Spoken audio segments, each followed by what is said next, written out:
Mais en tous les cas, voilà, il sait que pour lui, il est resté au contact. Peut-être qu'on le verra en vert à Paris, mais on va très très vite avec le travail des Liquigas. Peut-être pour Basso qui a des qualités de Cervélo, grimpeur, Cervélo voire, maintenant. Kreuziger. Cervélo aussi, ça roule peut-être pour Sastre qu'on a vu tout à l'heure, ramené par deux équipiers après s'être arrêté sur le bord de la route. Laurent Jalabert, ça se rapproche. ça revient les poursuivants, le groupe de 12 avec 5 Français à 18 secondes du quatuor.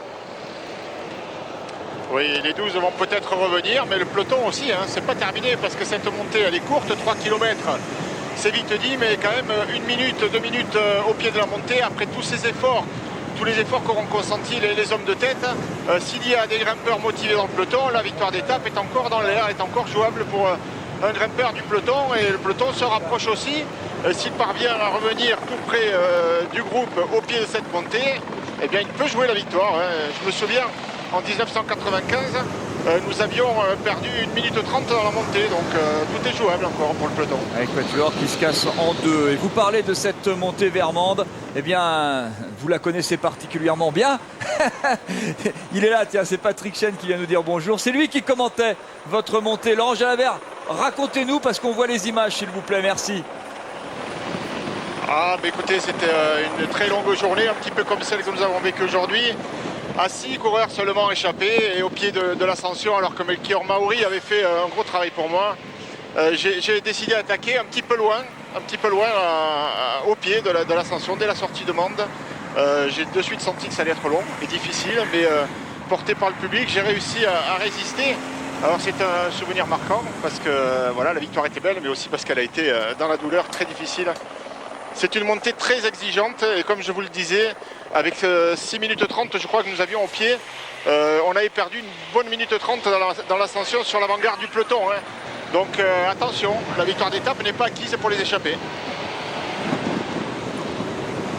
On a dit beaucoup de suspense pour cette fin d'étape. 15 km de l'arrivée pour le quatuor de tête. On fait de nouveaux écarts. Écarts qui continuent d'augmenter un tout petit peu là pour le groupe de 12, 23 secondes. Ils sont revenus à 18, 23 secondes. Et le peloton ici à 1,46.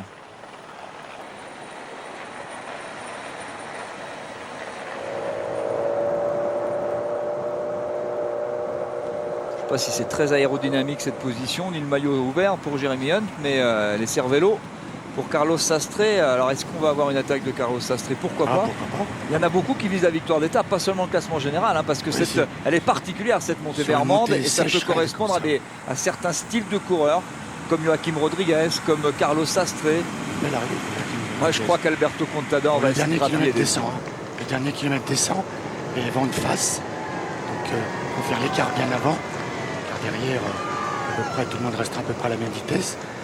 Mais sur une montée sèche comme ça, il y a effectivement quelques spécialistes, dont Carlos Rodriguez, qui est vraiment qui est vraiment un spécialiste de ce genre de choses. Carlos Barredo en fait partie, etc. Barredo qui est dans le groupe de 12 en fait partie de ces coureurs qui aiment bien cette chiclette là. Oh, Barredo un peu moins fort quand même. Donc effectivement, Sastre, pourquoi pas. Ce serait étonnant, mais enfin pourquoi pas. Attention au petit Valls là, parce que celui-là, il peut briller sur une montée comme Mende. Il ne la connaît pas, mais il peut briller. Enfin, il l'a fait, il l'a fait, il était là à Paris, je m'en souviens. Enfin, pour l'instant, personne n'est revenu sur ces quatre-là, hein, donc avantage à eux pour l'instant. Même si les portions de route ne leur sont pas du tout favorables, cette longue descente là, en faux plat, sur grande route vent de face, c'est vraiment pas favorable à 4 coureurs, aussi forts soit-il, que ces 4 rouleurs. Mais ils ont repris un tout petit peu de temps là sur le. Ils ont repris 5 secondes. Alors je disais que Vinokourov et Ajdal ont en point commun d'avoir pour l'un gagné l'Amstel, pour l'autre terminé deuxième. Est-ce que derrière Philippe Gilbert hein, cette année, c'est un petit peu, c'est quand même différent. Hein, cette Mende c'est plus long. Oui, hein. non, L'Amstel c'est 250 km, c'est une course d'un jour. À 210 aujourd'hui. Oui, les 40 km, je vous dis, ça compte. Ça c'est sûr. Mais le contexte évidemment n'est pas le même. Là, Ajdal a fait une longue échappée. C'est le Tour de France, on est au 12e jour de course.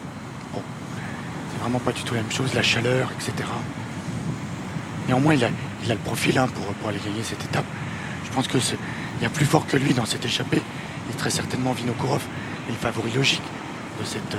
Dans le groupe des 12, Sandy Cazard, bon, s'ils arrivent à rentrer, 23 secondes d'écart encore. Hein, l'écart maintenu dans cette descente, c'est normal entre les 4 et le groupe de 12. Sandy Cazard a une belle carte à jouer sur Mende. Peut-être un peu raide pour lui, un tout petit peu raide, je pense. Là, ça va être un peu compliqué. Faudrait pas que le peloton se rapproche trop près. Pour tous ces hommes là devant. Hein. Le peloton a 1 minute et ce serait presque fichu pour eux. Il faut vraiment qu'il y ait une 50, une 5. Voilà. Barredo qui tente tout seul. Un peu bêta le garçon là. Avec l'aide de tous les autres, c'est quand même mieux. Accélération de Carlos Barredo. C'est quand même mieux d'avoir tout le monde là pour rouler que d'essayer de rentrer tout seul. Enfin bon, après tout. C'est Grégabol qui a répondu, hein, avec Raphaël Valls, l'Espagnol dans sa roue. Ça va éliminer peut-être les plus faibles. Attention, l'écart a augmenté, 33 secondes. Oh, le peloton là qui est emmené par Jerry Munt, 1,34. Est-ce que l'on perd du monde, Laurent Belay? On perd personne, Thierry, mais on a passé les 100 km/h dans cette descente. Tout à l'heure, il y avait des portions à descente à 7% et le peloton a dépassé les 100 km/h. Actuellement, au compteur de la moto, on est à 85 km/h sur des portions à 5%. Maintenant, on a un petit replat, mais peloton très très étiré.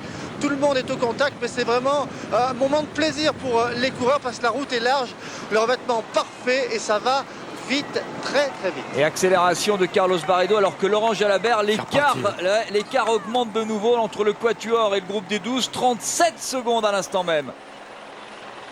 Oui, on est revenu derrière les groupes de 12 justement pour voir le comportement des coureurs qui sont en poursuite et l'entente n'est plus bonne. Elle était certainement tout à l'heure, ils étaient bien organisés, mais cette fois c'est en ordre dispersé que ça attaque. On essaie de revenir tout seul, de relancer un petit coup l'allure. Et du coup, ça favorise les 4 hommes de tête qui reprennent un peu de champ. 34 secondes donc, nouvel écart à l'avantage des 4 hommes de tête avec un peloton qui se rapproche à 1 minute et 34 secondes. 1 minute 20, 1 minute 20 maintenant. 20 à 10 km. À 10 km, ouais. Attention, fort, hein. attention. Ça va vite. On est à 7 km du pied de cette côte, cette montée Laurent Jalabert, cette côte de la Croix-Neuve. Et le terrain est plus favorable aux 4 parce que ça remonte. On voit tout de suite que derrière, on marque un tout petit peu pas. Mais le peloton est vraiment lancé à forte allure. Le peloton va certainement buter aussi sur la remontée. Mais on va voir si d'autres que les Hunt, etc. viennent relayer. Ce qui permettra au peloton de garder la même allure. Et dans ces cas-là, même les Vinokourov, etc. auront beaucoup de mal à aller jusqu'à l'arrivée. Alors j'ai une bonne nouvelle pour Laurent Jalabert. Vous savez que cette côte de la Croix-Neuve porte désormais le nom de montée Laurent Jalabert. Il y a une borne qui l'indique et on était venu la voir avec beaucoup d'émotion sur Paris-Nice. Elle avait besoin d'un petit coup de peinture. Laurent Jalabert, ça y est, elle est repeinte. C'est bien, c'est bien. Mais ouais, il y a du temps qui est passé depuis. Hein. Il est tombé quelques averses. Hein. Un petit clin d'œil.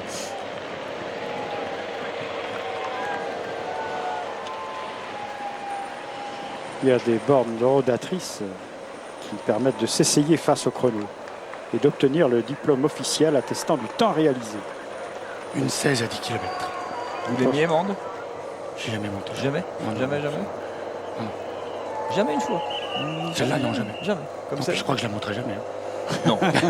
En voiture, vous l'avez fait, non? Ah bah aujourd'hui. Quand même. Ah ouais, je peux faire jamais. Comme Ah non. ça. Regardez le peloton qui revient, 1,14, on est encore à 8 km, c'est encore 5 km de plat là, hein. C'est même pas tout à fait plat par endroit, c'est faux plat parfois. Le peloton va revenir très vite sur les poursuivants. Kirienka, il doit se dire, j'étais dans le coup à Gap, j'ai été battu, mais là ça va être difficile pour lui. Je Oui, pense, la Caisse hein. d'Épargne qui a fait beaucoup de places de 2 sur ce Tour de France, plusieurs en tout cas, et qui n'arrive pas à faire mouche pour l'instant. Il y a Sanchez Leon qui a fait 2, Kirienka qui a fait 2. Et seule la victoire est belle, hein, sur le Ouais, tour. ouais. On le dit, on le répète. Bon, partout d'ailleurs. Verdugo, Hart, Kern, Poriol. Non, le Kern n'est plus là. Pardon. Poriol, Moinard. Moinard, oui. On a perdu Kern, Huchard, c'était lâché.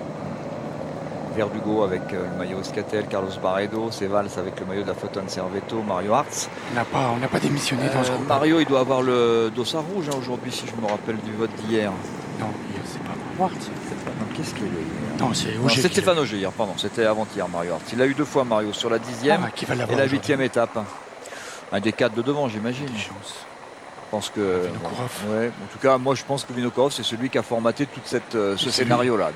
C'est lui qui a relancé dans la descente. Après, c'est Clauden qui a relancé et encore Vinokourov. Oui. On le voit, c'est un de ceux qui est le plus efficace devant. 1,08. À mon avis, Ils reviennent vite. Hein. le vainqueur est dans le peloton. Ils reviennent vite. Hein. Le vainqueur de l'étape est dans le peloton. Menchoff, Garaté qui ramène les Rabobank autour de Menchoff Il faut et de s'employer. Gesing. Vous avez vu, c'est pas simple. Hein. Ça roule vraiment très vite. Pour se replacer, c'est pas si simple que ça. Et si on avait un bras de fer, un vrai bras de fer entre Alberto Contador et Andy Schleck? Si Alberto Contador osait attaquer Andy Schleck aujourd'hui, il est dans sa roue en tout cas. Hein. Après ça, c'est leur problème. C'est à eux de faire leur choix. C'est tactique. Et on sait qu'il apprécie hein, ce style particulier quand même d'ascension hein, qui est courte mais difficile, très difficile. On peut buter, on peut buter. Il faut à la fois de la force et du jump. Et il faut surtout bien calculer son... Une minute. Ils sont tout près du groupe de 12. Hein. C'est ce que nous disait Laurent tout à l'heure. Il avait attaqué au pied sans connaître évidemment l'arrivée. Et tout de suite, il s'était dit, oh là là, ça va être long et difficile. Ce qui veut dire que ce sera la même chose aujourd'hui et qu'il faudra bien calculer son coup, bien apprécier sa force et ce qui reste à faire. Le peloton revient, c'est fini pour le groupe de 12. Ça, c'est, ils sont revenus à une vitesse incroyable. Hein. Ils sont en train de revenir, ils vont arriver quasiment, ils vont être sur les roues arrière des 4 hommes de tête, là le peloton, et on va avoir une grande belle bagarre pour la victoire d'étape. Ça va arriver sur cette action. Presque. Oui. Ah bon, à moins que je sois sur. Ouais, j'ai dit que le maillot vert allait changer, mais enfin, je vois pas Pétaki. Ceci dit, Pétaki, regardez, hein, il est là. reste hein. bien placé. On ne sait jamais.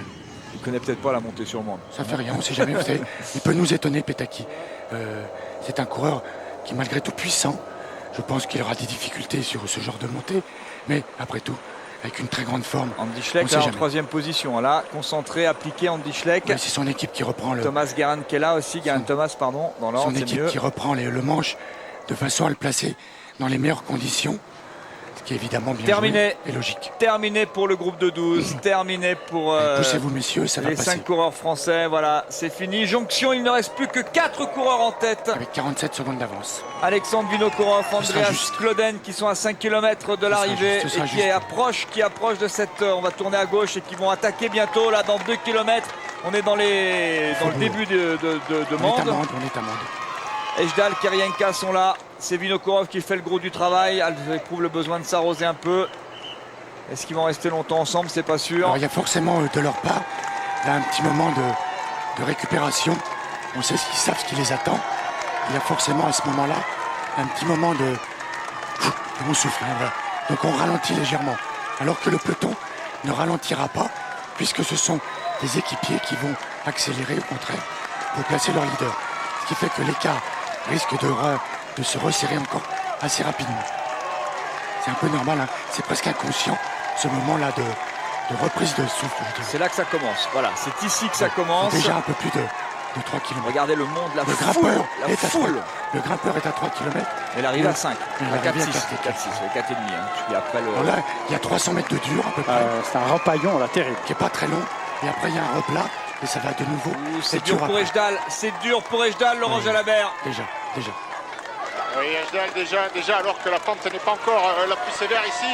Ejdal est déjà en difficulté, Kloden aussi. C'est Kirienka qui a accéléré le rythme et Alexandre Vinokourov qui grimace mais qui s'accroche dans la roue de Kirienka et le peloton qui ne devrait pas tarder maintenant à aborder les premières pentes de la montée Jalabert. Et ici pour l'instant, c'est pas les pentes les plus sévères. Hein. Ouais, Kloden aussi en difficulté. Et c'est Pétaki qui arrive le premier en tête du peloton. Oui, mais il est en train de placer, comment s'appelle-t-il, Cunego, qui peut très bien réussir aussi dans ce genre d'arrivée, qui est rapide au sprint. Donc s'il n'est pas lâché, pour Kloden. S'il n'est pas lâché dans la montée, Cunego peut être un vainqueur potentiel de cette étape. Ils ne sont plus que 2 en tête. Ouais, Vassil Kirienka, Alexandre Vinokourov, c'est vrai qu'il ne... un exploit terrible.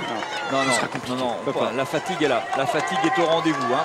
D'autant plus que je vous l'avais dit, hein, regardez, le peloton qui n'a aucune raison de temporiser a repris encore déjà une bonne dizaine de secondes. Malgré l'accélération. Le Bélarus, voilà, il s'écarte. Pétaki, Cunego est là. Il a fait son travail. Bien placé avec les Brock qui est là. Voilà le Navarro aussi qui est là pour... Non, c'est De La Fuente, le 2. Alberto Contador. C'est De La Fuente. Oui, c'est De La Fuente. Alberto Contador qui est là. Cunego. Il se marque à la culotte, hein, les deux là. Donc le champion. C'est Moreno là qui est autour de... Et ça sort. côté AG2R Gadret, la c'est mondiale. Gadret. C'est John Gadret. Ça lui de très correspond loin. bien aussi à John Gadret, ça. Hein. Qui attaque de très loin. Il va falloir être très costaud pour faire. Cadel Evans. Cadel Evans qui est là malgré son coude. Rappelons-nous qu'il a gagné la Flèche Wallonne, un des pourcentages encore plus compliqués. Bien plus difficile que ça. Bien sûr. Voilà, sortie de John Gadret, mais Ouais, derrière Moreno est en train de ramener Jürgen van den Broek. Regardez la pente là. L'écart entre Gadret et derrière, là c'est impressionnant. On n'a pas réussi à faire l'écart. Il y a toujours c'est deux normal. hommes en tête. C'est normal, c'est C'est compliqué. Moreno, je crois, qui est en train de ramener Jürgen van den Broek. Ils sont Attention, là, les hein. deux hommes de tête. 36 l'écart- secondes d'avance toujours. L'écart Hein. ne bouge plus, oui. L'écart ne bouge plus. Alors qu'ils sont eux aussi dans les pentes les plus raides. Et Alors- l'écart remonte même. Hein. Avec Clauden qui tente de revenir. John Gadret là qui a réussi à faire un écart un peu plus important. Il se sent bien sur cette partie très difficile. Il fait un petit écart là, John Gadret. C'est Attention. difficile. Oui, mais les meilleurs, C'est ne sont- Mathieu Loy là, qui est en train de ramener Jürgen van den Broek. les meilleurs ne sont pas mis en route encore. Lance Armstrong lâché. Qui se relève. Ouais, qui se relève. Lance Armstrong lâché. Laurent Belay. Avec Cazard. Bon, derrière, il y en a partout, Thierry, hein, des coureurs. On dépasse des coureurs. Il y a Riblon un peu plus haut, il y a Lance Armstrong. Effectivement, dans une pente très très exigeante, nous remontons les coureurs.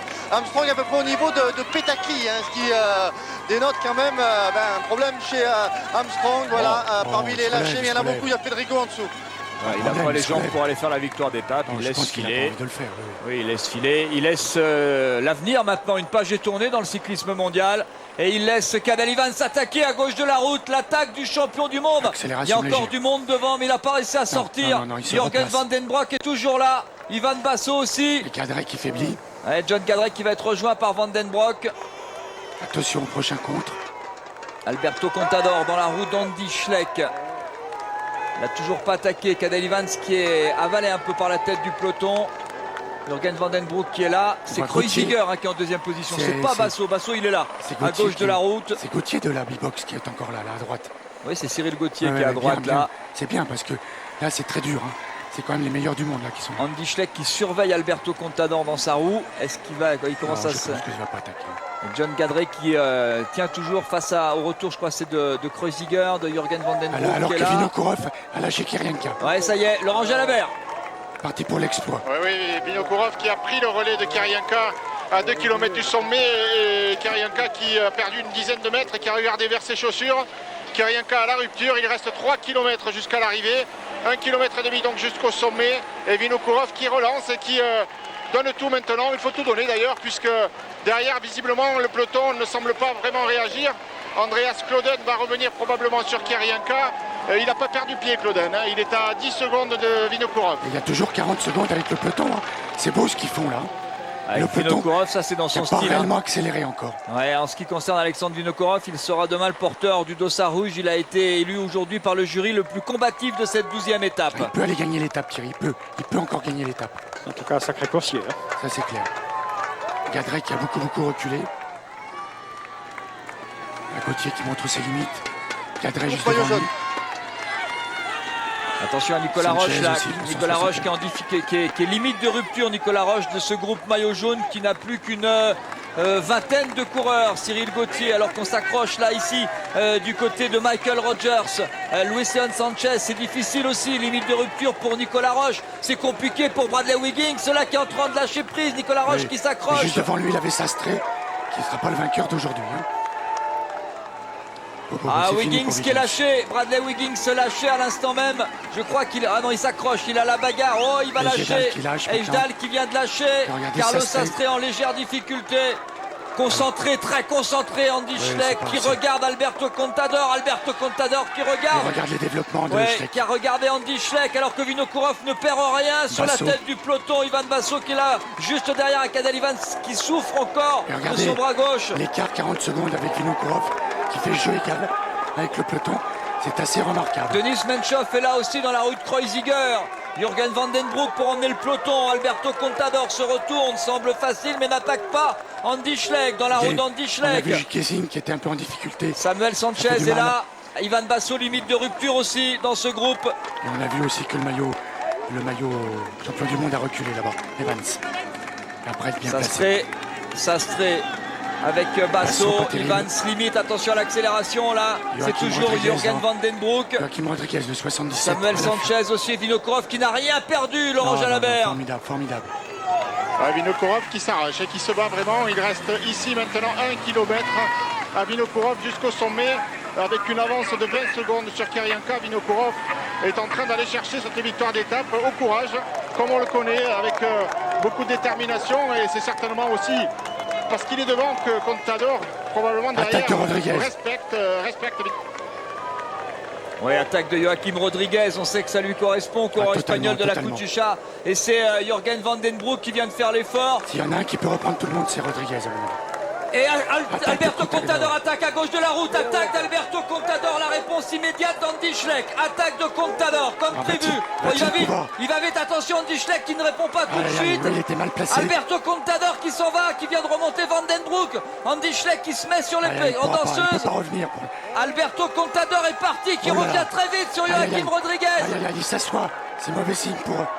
C'est mauvais signe pour le maillot jaune. Oui, mais il se met pas dans le rouge. Il a regardé, il regarde, il a vu, il va accélérer de nouveau. Oui, il n'y a pas beaucoup d'écart, il n'y aura pas beaucoup d'écart. On ne peut pas faire beaucoup d'écart sur la montée de Mende. Hein. Attention, il se met pas dans le rouge. Orange à la berre. Il a souvent un double démarrage, le maillot. Oui, on n'aperçoit pas encore Contador. Hein, toujours Vinokourov en tête. Et Contador qui connaît cette montée parfaitement. Hein, sur Paris-Nice, souvenez-vous, il avait attaqué depuis le pied et il avait trouvé interminable. Et là, il a attendu le dernier kilomètre, peut-être aussi pour permettre à Vinokourov d'aller chercher la victoire. Andy Schleck est en train de coincer. Oui, mais bon, il perdra pas beaucoup, mais il va perdre du temps.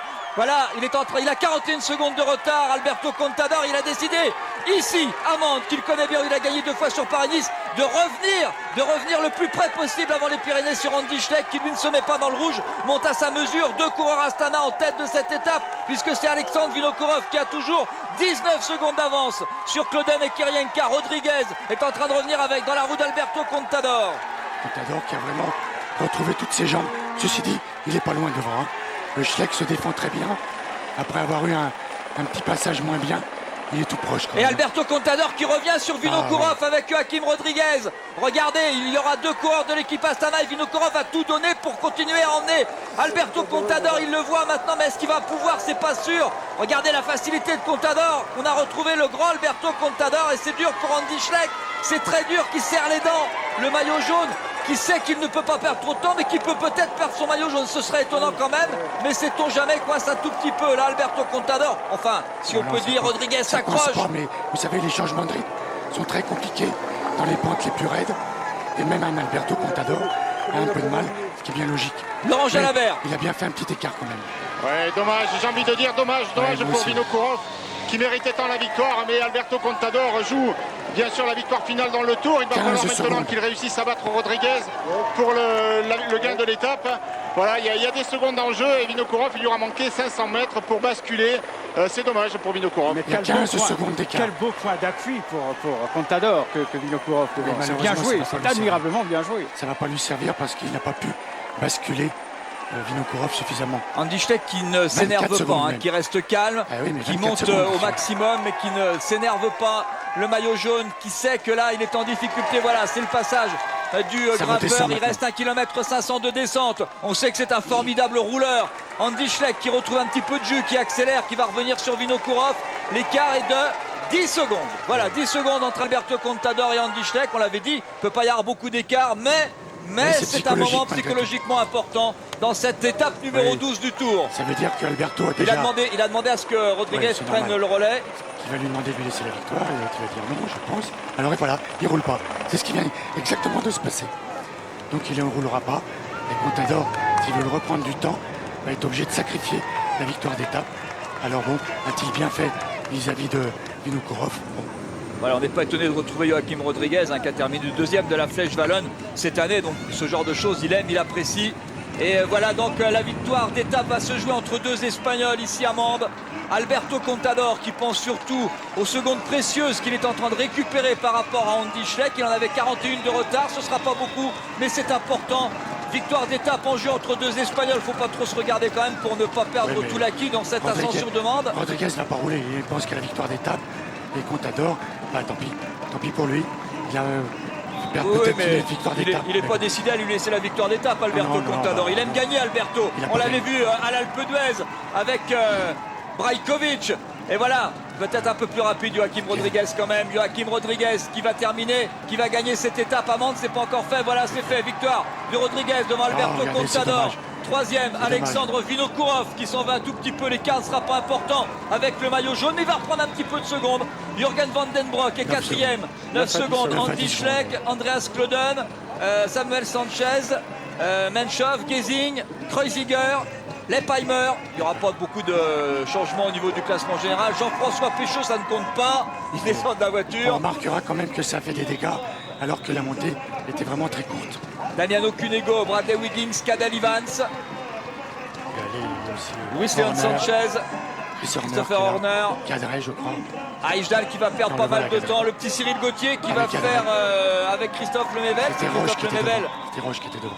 Christophe Lemaivel avec Et voilà Kirienka qui passe là, le petit Cyril Gauthier qui fait un sacré Tour de France. qui a fait une belle montée. À la Christophe Lemaivel qui perd 52 secondes. Premier français dans cette étape. Cyril Gauthier est là. Cadré avec eux. Ça arrive vraiment. Éparpillé. Hein. C'est Christophe Moreau qui en termine maintenant avec Sylvain Chavanel. À 1,08 Sylvain et Christophe, les deux coureurs français. Et maintenant on va arriver éparpillé. Oui, après on s'est relevé, hein, Thierry. Il n'y a plus rien à gagner pour qui que ce soit. Samuel Sanchez est arrivé. Oui, Samuel Sanchez est arrivé. Écoutez, je crois que je vais vérifier tout ça, mais je crois que dans tous les premiers, là dans les 10 premiers, ils sont tous arrivés dans un écart d'une vingtaine de secondes, pas plus. On pourra faire encore 3. Oui, Oui. il a failli revenir dans le classement, Thierry. Sanchez a fait 6e. Il était donc bien là. Ouais, Et il n'y a que 10 secondes. Mais... Ouais, voilà, les 11 premiers de cette étape sont aussi ceux qui sont dans les 10 premiers du général et il y a un écart de 17 secondes hein, entre tout le monde. Voilà, c'est pas un coup d'épée dans l'eau. Bon, c'est d'abord une victoire pour l'équipe Katusha et ça c'est important parce que c'est la première sur ce Tour de France. Nouvelle victoire espagnole et Alberto Contador qui aura marqué quand même psychologiquement le maillot jaune Andy Schleck. Oui, car Andy Schleck n'a pas pu répondre à l'attaque. Une seule a suffi. Il a bien limité la casse, mais il a perdu quand même. Et ça, évidemment, dans 2 jours, ça va se reproduire. Regardez, une seule a suffi, celle-là. Oui, parce qu'il n'était pas dans la roue, Schleck. Et on remarquera que chaque fois qu'il n'est pas dans la roue, il ne peut pas revenir. C'était déjà le cas l'an dernier. C'est de nouveau le cas aujourd'hui. Il faut vraiment, vraiment qu'il soit collé à la roue de Contador s'il ne veut pas se faire décoller. Peut-être même qu'il se fera décoller. Mais là, vous voyez, l'écart est trop grand entre les deux. Et sur le démarrage, pratiquement personne, de toute façon, ne peut suivre les démarrages de Contador. Alors lorsque vous n'êtes pas dans la roue en plus, ça devient vraiment mission impossible. Et ça, il a encore fait l'erreur comme il l'avait faite l'année dernière. C'est dommage. L'étape de Mende remportée par un Espagnol, dominé par un Kazakh, Alexandre Vinokourov, avec Jean-René Godard. Oui, effectivement, je suis à côté d'Alexandre Vinokourov, très très entouré, vous l'imaginez. Alors Alexandre, il y a eu votre audace, l'échappée, votre attaque dans la montée de Mende, celle d'Alberto Contador, sacrée journée. Ouais, impeccable, je pense. On a bien joué la finale, mais bon, on a repris le temps sur Andy. Je pense 21 secondes, non, si je ne me trompe pas. Et bon, dommage qu'on n'ait pas gagné. Fait 2 ou 3, j'ai dit Alberto reste dans la roue de Rodriguez, on va jouer. Moi, je pouvais rentrer derrière et contrer. Mais bon, c'est comme ça, on a fait quand même une belle étape. C'est quand même effectivement une belle étape, une belle épreuve de force aussi que vous avez imposée. Oui. Bon, au début, on est parti 18, ça ne roulait pas très bien. Je dis à Claude, à Kirienka qu'il faut lancer, sinon on va les prendre avant les boss. Bon, on a essayé, ça a presque marché. Vous êtes fier de votre leader, Alberto Contador? Bien sûr, il est confiant, je suis confiant en lui. Ça donne la confiance pour les Pyrénées. Merci beaucoup, Alexandre. Merci, Alexandre. Il ne semble pas trop déçu pour l'instant, mais il doit l'être. Il doit être. C'est passé tout près quand même. C'est donc la deuxième victoire de l'équipe Katusha hein, sur le Tour de France. Alors cette année, c'est la première pour l'équipe managée par André Schmid, mais on se souvient de la victoire en 2009 à Besançon de Sergueï Ivanov. Mais il avait à l'époque le maillot de champion de Russie. Avec ce maillot Katusha, c'est la première sur ce Tour 2010. Une belle victoire espagnole. Hein. On l'avait dit de toute façon que Rodriguez était un de ceux qui pouvaient vraiment gagner. C'est vraiment typiquement pour lui. Rappelez-vous dans Tirreno, ses victoires dans ce mur incroyable où il y a eu 2 arrivées de suite, où il est allé gagner à chaque fois. Et véritablement, c'est le spécialiste de ce genre d'arrivée. Les grands battus du jour, c'est quand même Ivan Basso Aussi. et Ivan Basso et Ryder Ashdal qui se font passer notamment par Luis Leon Sanchez.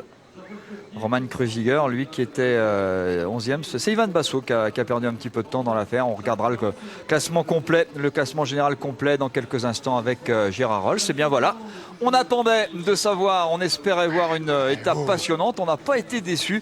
On a vraiment vibré jusque dans les derniers hectomètres. Et Alberto Contador a envoyé un message à Mende très fort à un certain maillot jaune du Tour de France qui le reste. C'est Andy Schleck, Gérard Rolls. Oui Thierry, vous avez raison de le souligner, 10 secondes. Et surtout le message, voilà, il reprend 10 secondes, c'est vrai. Il avait dit qu'il attaquerait ici, il a attaqué.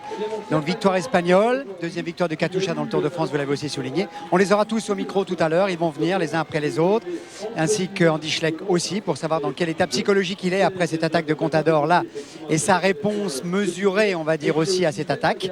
Et puis on écoutera Touruchov qui va reprendre le maillot vert, on va écouter Anthony Chartou qui a repris le maillot à pois. Bref, on a un très joli après-tour qui nous attend, avec en plus un document formidable de Jean-Paul Olivier concernant Albert Londres. A tout de suite.